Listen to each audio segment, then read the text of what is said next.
Hey guys, welcome back to the channel. Welcome back to another match review. And I am so freaking pumped to be able to say that it is Chelsea 2, Dortmund 0. Chelsea advanced to the quarterfinals of the Champions League 2-1 on aggregate. What a game. I'm so happy.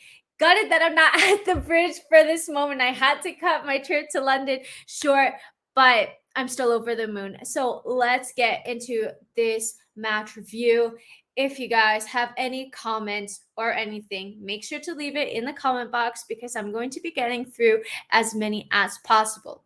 So as always, let's take a look at the starting 11. And I personally really liked the starting 11 from Graham Potter. We saw that he went back to the 3-4-3 formation, which worked versus Leeds. I've been saying that that was the best formation that we've played in this season. We had our two best games of the season in this formation versus AC Milan in both the home game and away game.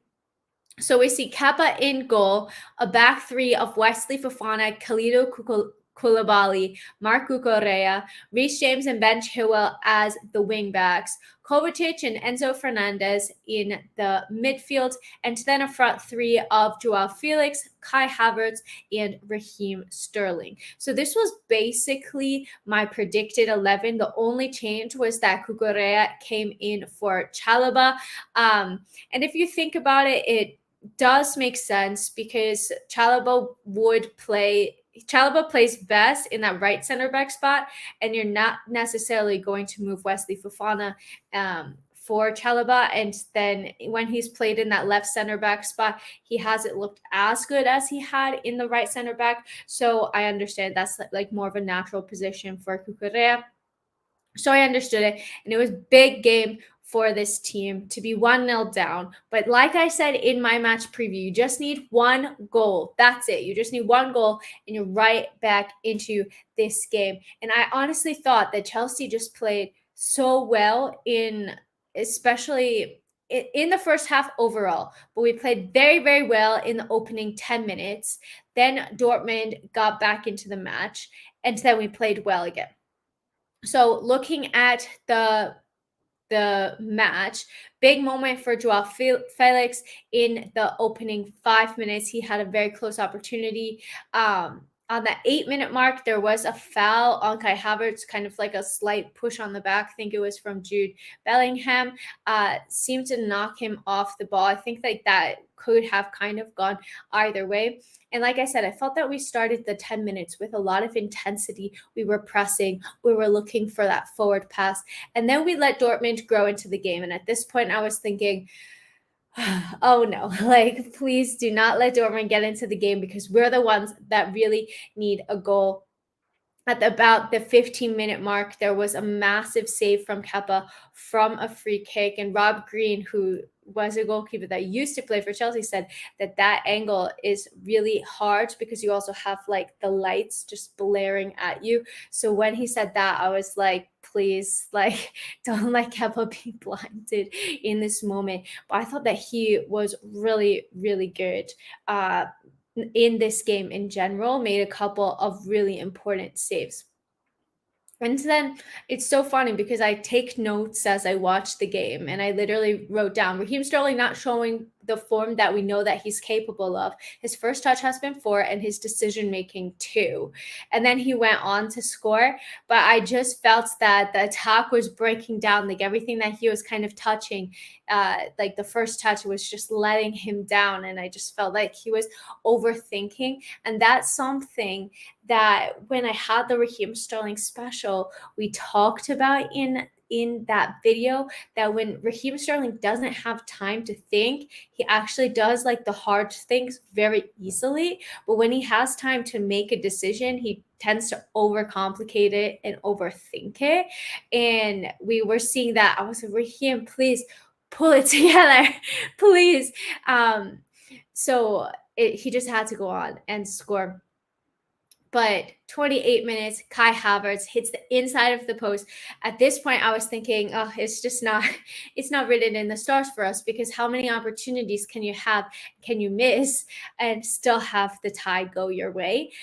So I really was thinking, wow, like that was our opportunity. That needed to have been the equalizer. Then 10 minutes later, Kai Havertz scores a brilliant ball. Raheem Sterling was just offside. But still, I was thinking, okay, so now he's just hit the inside of the post, should have probably gone in. And he had a crazy golazo that was offside, but not for him, but because of Raheem Sterling. So maybe that gives him a bit of confidence as well. And then we get to the penalty shout. So let me know in the comments whether or not you think that it's a penalty. Basically, what the commentators were saying on my stream was that the hand was in an unnatural position. I could kind of see it going a bit of a 50-50, but they said, like, if your hand isn't behind you when you're defending, if it's raised, that can go against you. Also, like how much you hit the ball with your hand, and also the position of your head. So all of that went into the decision making that determined that it was a penalty. But let me know in the comments whether or not you think that it was a penalty. I've never been called Betty before in my life. Hey, how's it going? Let me know. Saleh says it was a penalty for me, yet the retake I wasn't sure of, yet the luck went Chelsea's way. And honestly, like, luck hasn't been going our way, so I'm going to freaking take it. Like, I am going to take that. But basically, the reason that that it was retaken was because there was a clearance by a player who had encroached. So if Chelsea had scored, then they wouldn't have done anything. But since there was encroachment and that encroachment affected the clearance, that's why they retook the penalty. And I have to say that first, in the lead up to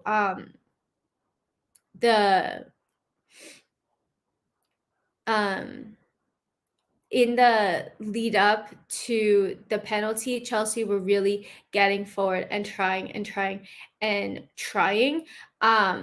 And Kai Havertz steps up, misses the penalty, hits the inside of the post, but then he's like, no, I want to take it again. I'm going to do the exact same run up, and I'm going to put it into the same corner and basically take the penalty that he meant to take the first time. That takes massive guts. I would never have been able to do that.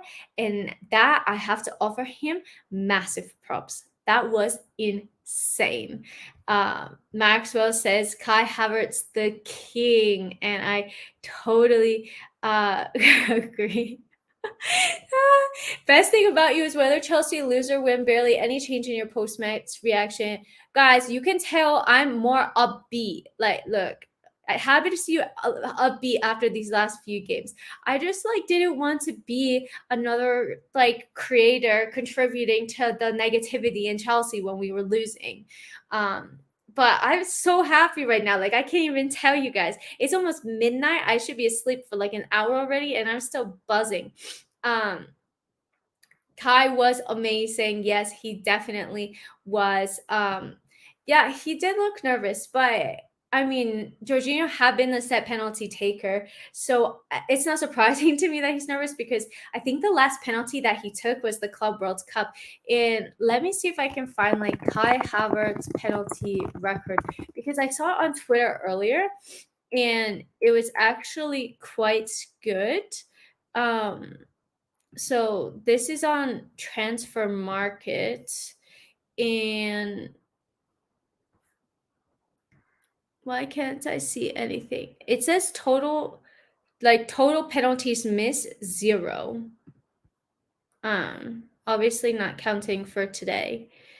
Oh, and then it goes through like all of his penalties. He scored 15 penalties, and it seems that today was the first penalty that he's missed. Oh, look, this even has today's date. So I don't know why they're not counting today's as a miss, but he scored one in the last one for Chelsea was in the FIFA Club World Cup. Then he really hasn't scored any for Chelsea because Jorginho was the penalty taker, but he's taken a couple. I feel like he's had more penalties for us, but maybe that's just, I'm thinking in shootouts. I don't know. Let me know if you guys can find anything. But from what I can see, he scored 15 penalties. Doesn't have any miss. Obviously, the one today maybe was ruled out as not a miss because of encroachment. So maybe that's what's going into it. Thank you for watching. I appreciate it. And I promise I'll have more neutral football on as well. But this is a Chelsea post-match stream. So here we have a question. Are you confident with Kaiser penalty taker now? Honestly, I am. Like I said, he really hasn't missed so many penalties. This was a very high pressure situation as well. And he tends to do well in them. I think like his confidence has been lower into like have the miss and then have the goal ruled outside. But I do think that Kai Havertz has always shown that he's a good penalty taker. And like I said, in the shootouts, I always remember him converting. I never remember Kai Havertz missing a penalty. And something that I also wanted to say was I completely missed the Raheem Sterling goal. I just got excited and went into the Kai Havertz goal. But the Raheem Sterling goal, what I thought was so good was that we showed so much fight to win the ball, even though that we thought that we were fouled like multiple times in the build up to that goal. The players just kept playing on and played to the whistle and kept going. And that's something that I felt that we haven't seen so much in the past, that we just keep fighting and fighting and fighting for those first balls and second balls. And it really made the difference. And Ben Chilwell put a fantastic ball into the box. And when Raheem Sterling fluffed his shot, I was like, gosh darn it, like it went right to you, Raheem. What are you doing? And then it's so funny because you have a little bit of luck. The ball fell kindly to him again, bounced off of the defender, and then he buried it. And you could just tell that he needed that goal and that Chelsea needed that goal. So I absolutely loved that we finally got the goal in.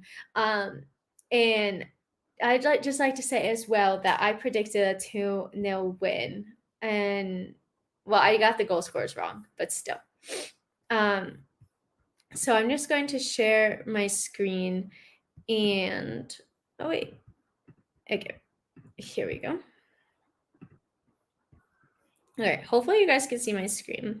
So here we just have like the player ratings. I always take this with a pinch of salt, but I thought like Kepa made some very good saves. He wasn't called upon so much, but when he was, I thought that he did really good. I thought that Cucurella had a very good game as well. He's had a bit of a shaky start to his Chelsea career. I know that there were a lot of things going on behind the scenes, but I thought that he was fantastic today, and just the way that he was defending, the positions that he was getting into, his link-up play going forward as well. I thought that was all brilliant. I thought that Koulibaly was also good. Just the entire defensive line I thought was very good. Reece James was a little bit quiet. He had a couple of opportunities, but I could kind of feel that he was trying not to get injured, if that makes sense. I felt that we didn't necessarily see him bomb forward as much as we normally do. But still, I thought that, even with a half-fit Reece James, he's still fantastic, and he still put in some dangerous balls. Ben Chilwell, I thought, was freaking fantastic. And I feel that it's been so underrated how much we've missed him when he's been injured. And I think this is only the 6th time. I'm not sure if it's since Graham Potter took over Chelsea or this season, but I heard that stat that Ben Chilwell and Reece James have played together. And I say it time and time again, like when we have these two together on the pitch, it just makes such a difference.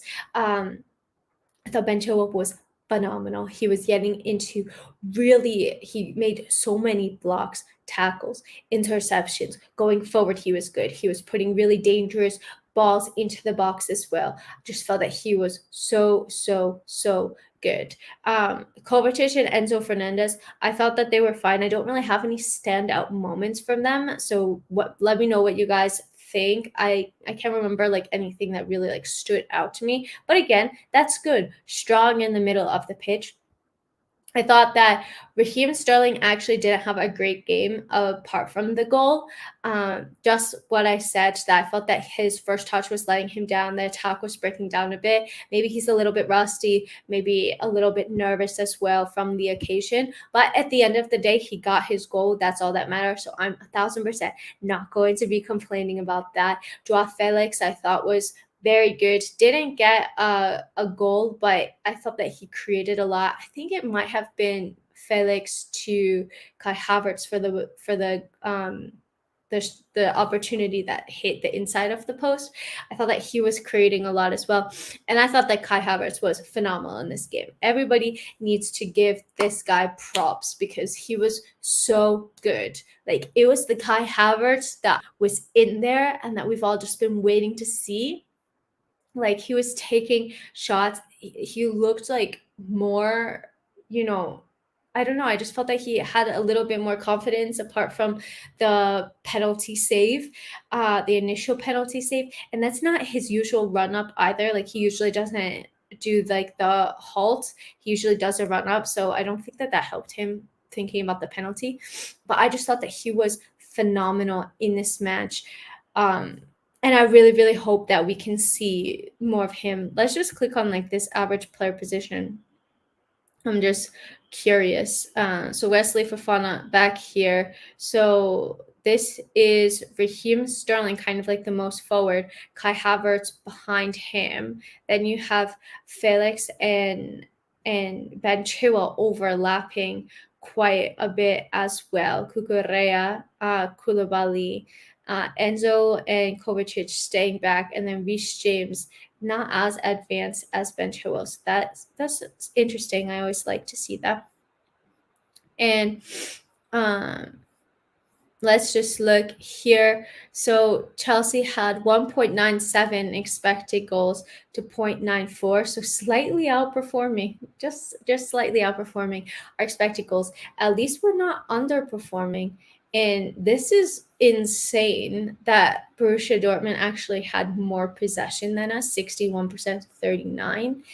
And we had a lot of the same. We had the same amount of shots, on target. We had more shots off target.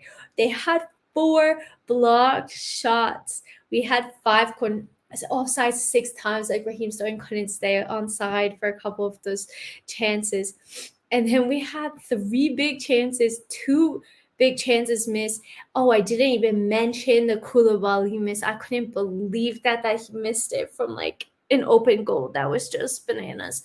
Hit the woodwork once. Obviously, that was Kai Havertz's opportunity. But if you look at this, you look at the stats, you think like we had the better opportunities from the expected goals, but one was also a penalty. But Borussia Dortmund actually played a very good game.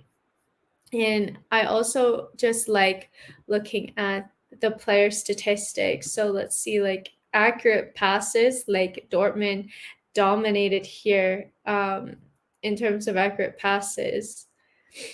Wow, we really didn't have like so much. I saw somebody have Ruben Loftus-Cheek had 100 only for 5 passes though. Wow. Okay, duels won. Jude Bellingham, amazing. 30 duels, 18 of them won. And then Mateo Kovacic battling it. Kai Havertz 16, 7-1. Ground duels won. Jude Bellingham again. I would love to have him at Chelsea. And then Kai Havertz and Mateo Kovacic just putting in the work there, which is what I love to see. And then aerial duels won. Koulibaly won 50%. Bellingham again won 5 out of 7. Yeah, Mateo Kovacic didn't win any of his aerial duels. He's not the tallest of players. So shots on target, we see that Joao Felix actually had the most of Chelsea with 2 shots on target. So like I was saying, he did have a very strong performance. And then Marius Wolf had 2, Emre Can had 1, Kai Havertz had 1. Shots off target, Kai Havertz, at least he's getting into the shot area. Yeah, Koulibaly, 1 big chance missed. Joao Felix again, another big chance missed. And looking at defense, let's see. Koulibaly with the most clearances with 6 block shots. Ben Chilwell, like I said, got into really, really good positions and made some very important blocks. So he tops it there. Interceptions, Reece James with 5, Cucurella with 4. Again, just and then tackles, Bellingham 4, Kovacic 4, Conor Gallagher 3, and he was a sub, which is mad. And let's see. Yeah, look at this. Like Cucurella and Kovacic had the most passes for Chelsea, but 30 below, with the highest for Dortmund had. And then again, accurate passes. Like at one point, we just couldn't like touch the ball, and Dortmund were just dominating. But look, Kai Havertz 88% accurate passes, key passes. Giovanni Reina, he's very, very good. Another American on the scene for Chilwell 2, Kai Havertz 2. Long balls, I'm wondering. Normally Enzo Fernandez is like pretty high up on the long balls, but he only attempted 1 in this game. Maybe that was like something from Graham Potter. So really, really interesting stuff, you guys. I'm absolutely buzzing. So it says, have Chelsea turned a corner for you after the last 2 games? Honestly, a little early to tell. But what I will say is that I really like this change of formation. Like I always wanted to see us play in a back 4, because I do feel that we have the players to play well in a back 4, but for some reason we're just super open. We're not keeping clean sheets, and you think like a positive of playing in a back 4 is that you have another attacker on the pitch, but we weren't scoring goals either. So at that point, just revert to the back 3. And what I really like about the back 3 is that it allows Ben Chilwell and Reece James to get forward more, which is what you want because they're so good attacking wise. So you really want to see them going forward. So I don't know. For me, it's too early to tell, but these were 2 must-win games, and Graham Potter has won them. And a lot of people were doubting us going into this match, and they can't say anything now because now we've won 2 games in a row for the first time. I think it was since like October or something. Like it was insane. And we scored 2 goals in a game, I think, for the first time since December. So that does say that we're turning a corner. And like I said, I like this formation. I think we're going to stick with it. Watching a stream at 4 in the morning, that is commitment, my friend. Like it's 12 for me, and I'm like about to turn the towel in.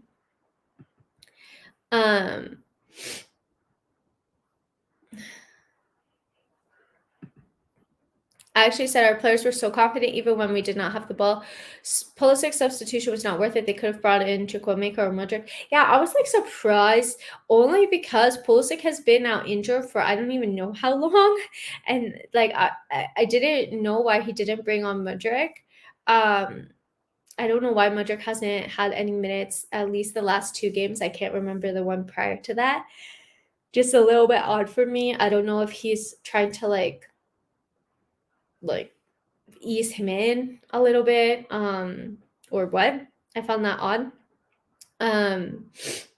Pulisic does have more Champions League experience. He is maybe the more experienced player.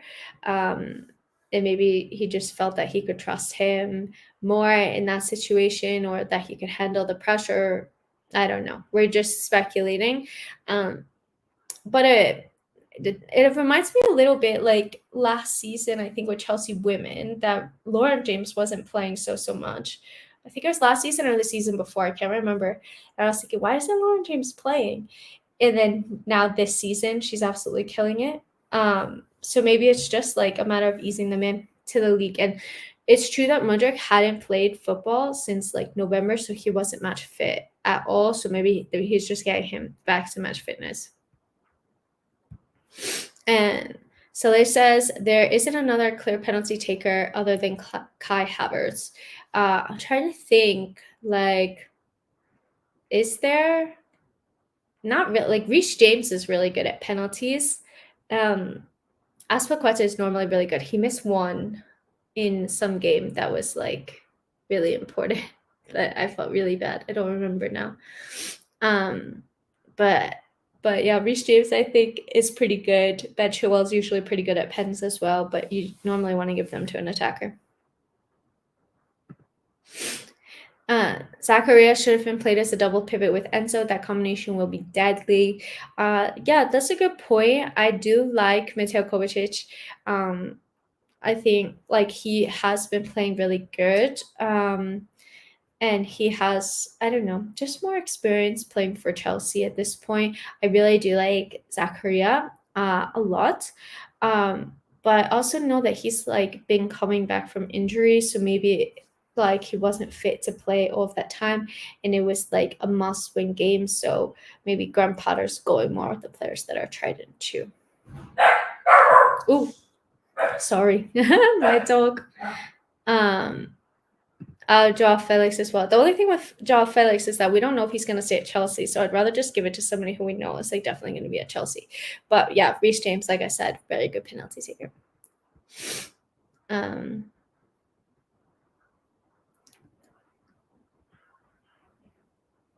Yeah, a lot of people are agreeing with me about Raheem Sterling as well. Chilwell best game in years. Yeah, he was fantastic.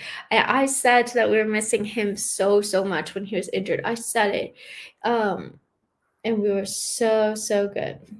Yeah, Kai, Enzo, Felix. Yeah. Well, I don't know how good of a penalty taker Enzo is. I think I only saw the one for Argentina.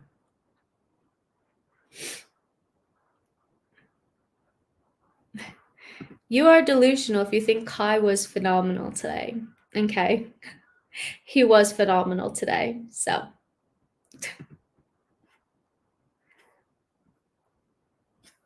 everybody's just talking about the penalty takers. No, Sterling, his record is not great for City, and I'm gonna look it up. How can I look up, like, I want to just see, like, here. I want to change it from Kai Havertz to Raheem Sterling. Like, Raheem Sterling penalty record. Let's see what comes up.